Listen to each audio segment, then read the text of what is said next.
5 seemingly harmless behaviors that are silently shortening your life after age 60. Do you have them? Do you brush your teeth every morning, sit with a cup of coffee, read the newspaper, and feel pretty good about it? What if I told you that some of the most innocent daily habits, the kind we barely notice, could quietly be shaving years off your life? Hello everyone, and welcome back to Elderly Voices. I'm Dr. Eric Bergman, your trusted health advisor, and today we're diving into something that might surprise and even shock you. As we age, we become more set in our ways. We rely on routines. But what if I told you that some of those harmless routines might be doing more harm than good? In this video, we'll uncover 5 seemingly harmless behaviors that are silently shortening your life after age 60. These aren't obvious dangers. They're the sneaky ones, the habits that feel normal but carry consequences over time. We'll also look at how these habits affect your body and mind, simple replacements that bring big benefits, and personal stories from older adults who changed these habits and saw real transformation. So grab a warm drink, settle in, and let's explore what could be silently happening behind the scenes of your daily life and what you can do to stop it. 1. Sitting too long. It's just resting, right?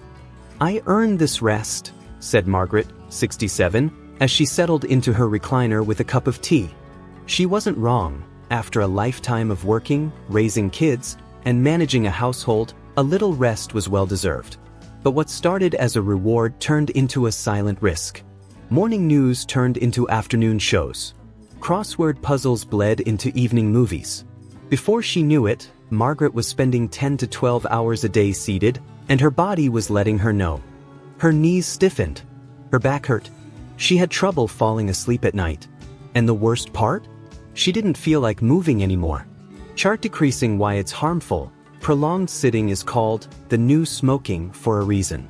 After 60, our circulation slows, muscles weaken more quickly, and the heart works harder.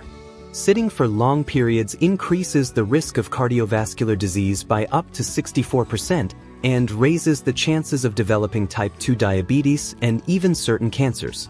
What's more, it decreases balance and coordination, 2 key factors in fall prevention. Light bulb. What to do instead? Here's a simple rule. Stand or move every 30 minutes. Even small movements reawaken your metabolism.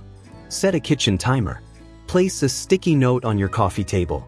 Walk to the mailbox, stretch your arms, rotate your shoulders. These small efforts keep your body awake. Try this real-life tip.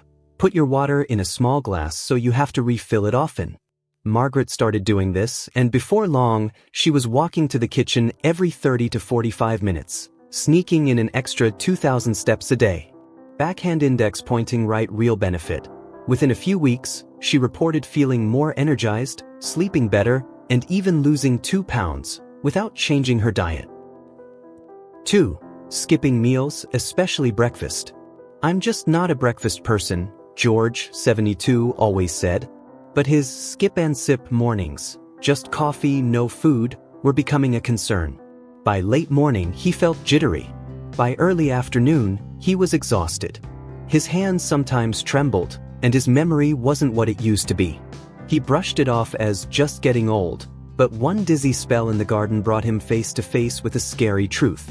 Chart decreasing. Why it's harmful. Skipping breakfast can destabilize your blood sugar, especially for seniors. As we age, our body becomes less efficient at maintaining glucose levels. This affects energy, mood, cognition, and even heart rhythm.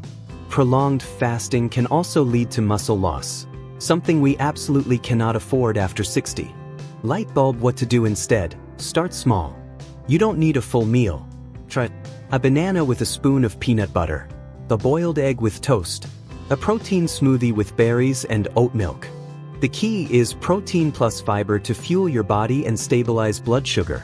Backhand index pointing right. Real benefit. George began preparing a simple shake at night to drink in the morning. Within a week, the dizziness vanished. His mood lifted, and to his surprise, his afternoon snacking reduced, naturally. 3. Isolating without realizing it. "I'm just enjoying my peace." Eleanor, 78, lived in the same quiet house she and her late husband shared for 40 years. She adored her garden, books, and bird watching from the window. But as the weeks passed, something shifted. Days blended into one another. She forgot the last time she had a meaningful conversation. Her son lived 2 states away. Her neighbors were busy with their own lives. One lonely birthday morning, with no visitors and only a few obligatory texts, she felt a heavy, unexpected sadness. She realized, I've stopped talking to people. Chart decreasing why it's harmful. Loneliness isn't just emotional, it's biological. It increases stress hormones, weakens immunity, worsens sleep, and accelerates cognitive decline. Seniors who feel isolated have a 50% higher risk of dementia, and studies show isolation is as dangerous as smoking 15 cigarettes a day. Lightbulb what to do instead. Connection doesn't have to mean crowds. Just a few quality interactions a week can change your biology. Schedule a weekly call with a friend or family member. Join a small club or interest group. Libraries, churches, and community centers often host free ones. Use technology. Zoom, WhatsApp, even Facebook can reconnect you. Backhand index pointing right real benefit. Eleanor joined a free neighborhood walking group. She now sees the same 3 to 4 people twice a week, shares stories, and laughs, something she hadn't done in months. For brushing off sleep problems, it's just part of getting old. John, 70, had accepted his fate: light sleep, frequent waking, and groggy mornings.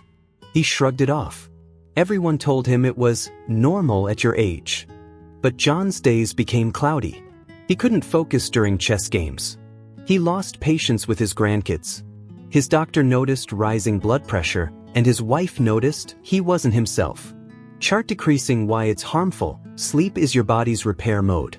Without deep, restorative rest, your brain fails to clear toxins, your heart doesn't get its nightly reset, and your emotions stay frayed.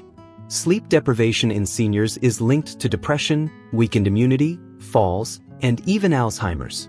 Lightbulb what to do instead. Create a bedtime ritual. No screens 1 hour before bed. Warm herbal tea or magnesium supplements. Gentle stretching or deep breathing. Go to bed and wake up at the same time, even on weekends. Avoid caffeine after 2 p.m., and if naps are needed, keep them under 30 minutes. Backhand index pointing right real benefit. John started journaling each night and kept his phone out of the bedroom. Within 2 weeks, he was sleeping 6.5 hours straight. A miracle, in his words. His memory sharpened, and even his humor came back. 5. Ignoring small pains. It's nothing, I'll get over it. Linda, 69, brushed off her mild knee pain for months. She thought it was just old joints. She avoided stairs and stopped walking. By the time she saw a doctor, the damage had worsened and she required joint replacement surgery, a process that took months of recovery and rehab. Chart decreasing why it's harmful. After 60, our bones, nerves, and joints are more vulnerable. What starts as a mild ache could be arthritis, a nerve issue, or a circulation problem. Delaying treatment often means worsening damage, reduced mobility, and, most dangerously, increased fall risk. Lightbulb what to do instead. Practice early listening. Keep a journal of any pain, track when it appears, and note what makes it better or worse. If pain lasts more than 7 to 10 days, or gets worse, see a doctor or physical therapist. Movement is medicine, but only when paired with awareness. Backhand index pointing right real benefit. Linda now wears a fitness tracker and checks in with a physical therapist every 6 months.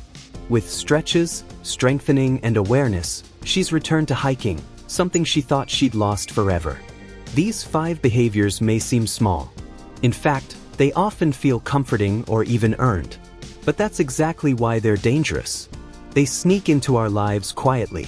But once you recognize them, you can change everything. Let's move into the final part of this story, how to wrap it all together and start today with clarity and confidence. Let me ask you something personal. When was the last time you paused to truly look at your daily routine? Not just what you do, but how it's shaping your future. Because here's the truth. It's not one big decision that determines how long or how well you live after 60, that it's the small, seemingly harmless choices repeated every single day. You didn't mean to hurt your body by sitting too long, You didn't want to skip meals or isolate yourself. You thought poor sleep was just part of aging, and that little pain in your knee. You told yourself it would pass. But now you know, those habits matter. And that's not bad news. That's empowering news. Because it means you can start small and still see big results. Green Circle stand up every 30 minutes. Green Circle add something simple to your breakfast. Green Circle call a friend today. Green Circle turn off screens an hour before bed. Green Circle pay attention to that ache, don't silence it. I've seen it time and time again in my practice. Older adults who made tiny changes and got huge rewards. More energy, more clarity, more peace, more years. So now I turn the question to you. Backhand index pointing right, which of these 5 habits shows up in your life? Backhand index pointing right, which one are you ready to change today? Share your thoughts in the comments below. Your story might inspire someone else to make that one small shift that changes everything. Because here at Elderly Voices, we believe in aging with intention, not passivity. In listening to our bodies, not ignoring them. And in choosing vibrant living every single day. I'm Dr. Eric Bergman. Thank you for being here. And remember, it's never too late to rewrite your daily story.